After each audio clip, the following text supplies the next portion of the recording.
see this investment that comes within the framework of the support provided by the Council of Europe Development Bank. Задоволство ми е денес каде видиме оваа инвестиција која што доаѓа со поддршка на Советот на Банка на Европа. To the country, both directly and through the IOM. За земјата директно преку Министерството, како и преку Меѓународната организација за миграција.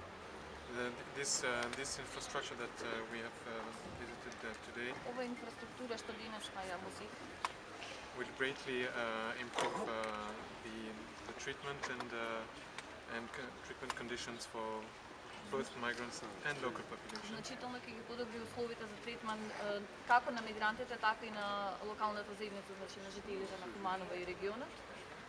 The main idea behind was that this investment is meant to remain. It's meant to be sustainable. Главната идеја позади ова е всушност да оваа инвестиција е самостојна, значи да продолжи во иднина.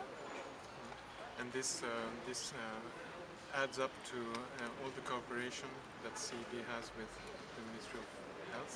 Што е дополнение на целокупната соработка која што Советот на Банка на Европа има со Министерството за здравство. To improve and modernize health infrastructure in the country. Со цел модернизација и унапредување на здравствениот систем во земјава.